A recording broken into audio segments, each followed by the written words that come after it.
Hello student, आज हम discuss करने वाले हैं डोमेस्टिक वायलेंस एक्ट 2005 यानी कि घरेलू हिंसा अधिनियम के एमसीक्यू। इसमें 50 एमसीक्यू इम्पॉर्टेंट दिए गए हैं जो कि प्रीवियस ईयर क्वेश्चंस लिए गए हैं और आने वाले 2025 यूपीएसआई की भर्ती के लिए बहुत ही इंपॉर्टेंट हैं। तो शुरू करते हैं। पहला क्वेश्चन है कि घरेलू हिंसा अधिनियम 2005 कब लागू किया गया। इसकी डेट से आप कंफ्यूज हो सकते हैं क्योंकि इसमें लिखा है कि घरेलू हिंसा अधिनियम 2005 है, परंतु यह पूर्णतः लागू किया गया 26 अक्टूबर 2006 को। इसके पारित होने की तिथि है 13 सितंबर 2005, परंतु ये लागू 26 अक्टूबर 2006 को ही किया गया, इसलिए यह ध्यान रखें। नेक्स्ट क्वेश्चन है घरेलू हिंसा की परिभाषा किस धारा में दी गई है। तो घरेलू हिंसा की परिभाषा धारा 3 में दी गई है, यह भी ध्यान रखना है। नेक्स्ट क्वेश्चन है कि अधिनियम में पीड़िता को क्या कहा गया है। तो यहाँ पर अधिनियम में पीड़िता को अभिसंरक्षित महिला कहा गया है। नेक्स्ट क्वेश्चन है घरेलू संबंध की परिभाषा किस धारा में है। तो घरेलू संबंध की परिभाषा धारा 2F में है।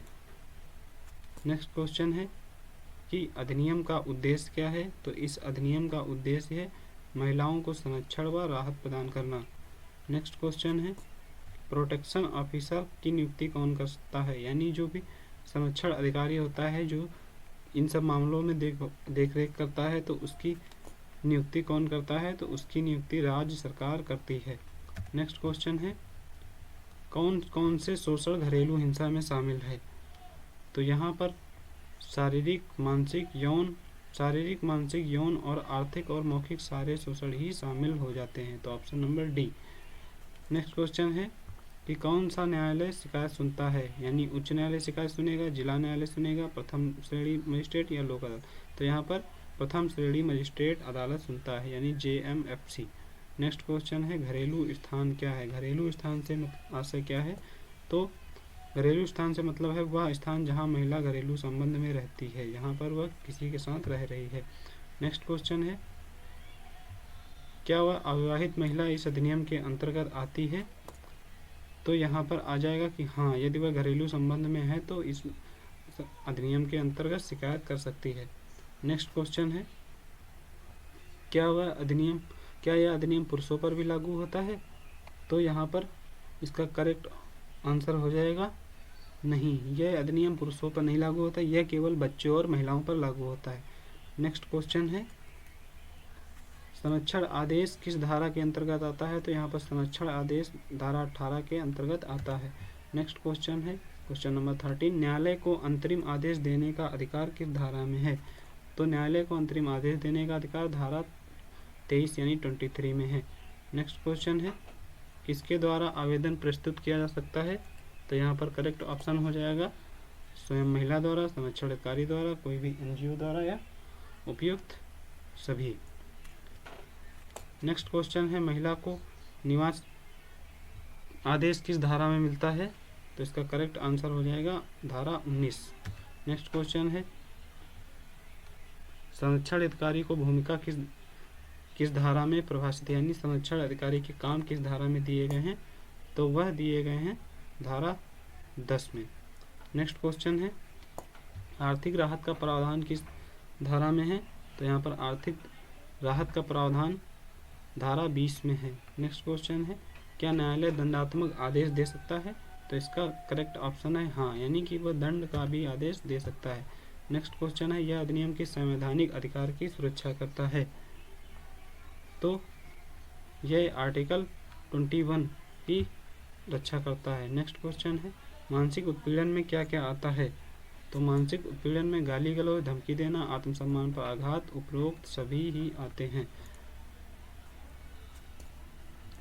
नेक्स्ट क्वेश्चन है क्या घरेलू हिंसा अधिनियम के अंतर्गत शिकायत मौखिक रूप से दी जा सकती है। तो यहाँ पर करेक्ट ऑप्शन हो जाएगा हाँ। नेक्स्ट क्वेश्चन है अदालत को आवेदन देने की प्रक्रिया किस धारा में दी गई है। तो अदालत को आवेदन देने की प्रक्रिया धारा 12 में दी गई है। नेक्स्ट क्वेश्चन है सहायता प्रदाता कौन हो सकता है। डॉक्टर, NGO, सामाजिक कार्यकर्ता, उपरोक्त सभी। तो यहाँ पर सहायता प्रदाता सभी हो सकते हैं, यानी एक डॉक्टर या NGO या सामाजिक कार्यकर्ता जो भी है उसे सहायता प्रदाता कहा जाएगा। नेक्स्ट क्वेश्चन है प्रतिवादी कौन हो सकता है। तो यहाँ पर प्रतिवादी कोई भी पुरुष जो कि घरेलू संबंध में हो वो प्रतिवादी यानी कि जालिम कहलाएगा। नेक्स्ट क्वेश्चन है, क्या महिला संरक्षण अधिकारी की सहायता ले सकती है? तो यहाँ पर करेक्ट ऑप्शन है हाँ, वह संरक्षण अधिकारी की सहायता ले सकती है। नेक्स्ट क्वेश्चन है, महिला के बच्चों को भी अधिनियम में संरक्षण प्राप्त है? तो इसका भी करेक्ट ऑप्शन है हाँ, यानी यह अधिनियम महिलाओं और बच्चों के लिए ही बना है। नेक्स्ट क्वेश्चन है, क्या घरेलू हिंसा अधिनियम आपराधिक प्रकृति का है?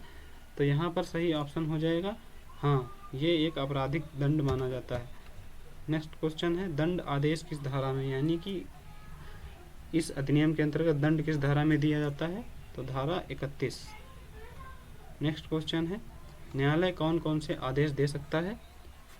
तो यहाँ पर न्यायालय संरक्षण आदेश, निवास आदेश, आर्थिक राहत आदेश, उपयुक्त सभी आदेश दे सकता है। नेक्स्ट क्वेश्चन है, क्या महिला ससुराल से निष्कासित होने पर पुनः प्रवेश पा सकती है? तो इसका करेक्ट ऑप्शन हो जाएगा हाँ, यानी एक बार उसे निकाल दिया गया है तो दोबारा उसे वहीं पर रहने का मिल सकता है। नेक्स्ट क्वेश्चन है, क्या अधिनियम पुरुषों को संरक्षण प्रदान करता है? तो जैसा कि हमने पहले भी पढ़ा कि ये अधिनियम केवल महिलाओं और बच्चों के लिए ही है। नेक्स्ट क्वेश्चन है, संरक्षण आदेश का उल्लंघन करने पर अधिकतम कितनी सजा होगी, यानी अगर आपने उल्लंघन किया है तो इसका कितनी सजा होगी? तो इसकी सजा है 2 वर्ष। नेक्स्ट क्वेश्चन है, अधिनियम के अंतर्गत कौन जांच करेगा? तो यहाँ पर अधिनियम के अंतर्गत जांच करता है संरक्षण अधिकारी। नेक्स्ट क्वेश्चन है कि न्यायालय द्वारा आदेश देने से पहले कौन रिपोर्ट देगा, यानी कि यहाँ पर यह कहा जा रहा है कि न्यायालय द्वारा आदेश देने पर कौन रिपोर्ट देगा? तो इसका करेक्ट ऑप्शन होगा संरक्षण अधिकारी, यानी सारे काम यहाँ पर संरक्षण अधिकारी ही करता है। नेक्स्ट क्वेश्चन है, क्या न्यायालय बिना प्रतिवादी के बुलाए आदेश दे सकता है? तो इसका करेक्ट ऑप्शन हो जाएगा हाँ, अंतरिम आदेश दे सकता है, यानी कुछ स्पेशल मुद्दों के लिए आदेश दे सकता है जब विपक्ष के आदमी को भी नहीं बुलाएगा। नेक्स्ट क्वेश्चन है कि आवास के अधिकार की अवधि क्या होती है? तो इसका करेक्ट ऑप्शन हो जाएगा option number C. Next question है, क्या भरण पोषण की अलग से आदेशित हो सकता है? तो इसका सही जवाब हो जाएगा हाँ, यानी भरण पोषण के लिए अलग से आदेश दिया जा सकता है। नेक्स्ट क्वेश्चन है, क्या महिला किराए के घर में भी सुरक्षा मांग सकती है?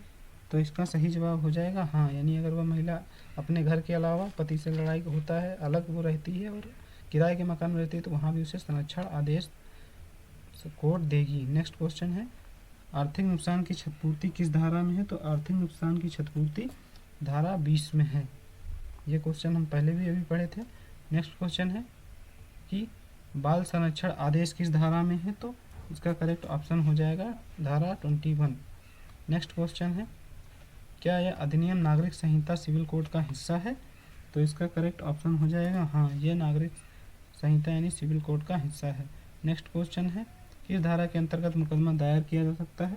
तो इसका करेक्ट ऑप्शन हो जाएगा धारा सी। नेक्स्ट क्वेश्चन है, आवेदन किस भाषा में दिया जा सकता है? तो इसका करेक्ट ऑप्शन हो जाएगा कोई भी भाषा जिसे कोर्ट समझ सके, अर्थात आपकी कोर्ट की स्थानीय भाषा। नेक्स्ट क्वेश्चन है, संरक्षण आदेश के उल्लंघन पर FIR किसके पास दर्ज होती है? तो इसका करेक्ट ऑप्शन हो जाएगा पुलिस। कुछ विशेष मामलों में मजिस्ट्रेट के पास भी आप दर्ज करा सकते हैं। नेक्स्ट क्वेश्चन है, अधिनियम के तहत सहायता केंद्र किसके अधीन होते हैं? तो इसका करेक्ट ऑप्शन हो जाएगा राज्य सरकार के अधीन होते हैं। नेक्स्ट क्वेश्चन है, क्या प्रतिवादी आदेश के विरुद्ध अपील कर सकता है? तो इसका सही ऑप्शन है हाँ। नेक्स्ट क्वेश्चन है, महिला को मानसिक आघात पर मुआवजा किस धारा में है? तो इसका करेक्ट ऑप्शन है धारा 22 यानी आर्टिकल नंबर 22। नेक्स्ट क्वेश्चन है, अधिनियम किस संविधान के अनुच्छेद का समर्थन करता है? तो यह संविधान के अनुच्छेद 21 का समर्थन करता है। नेक्स्ट क्वेश्चन है, महिला को सहायता देने वाले कानूनी मान्यता क्या है? तो यहाँ पर करेक्ट ऑप्शन है, क्वेश्चन कह रहा है महिला को सहायता देने वाले की कानूनी मान्यता है, तो यहाँ पर हाँ, उसे कानूनी मान्यता प्राप्त होती है। नेक्स्ट क्वेश्चन है, अधिनियम में बदलाव या संशोधन करने का अधिकार किसके पास है?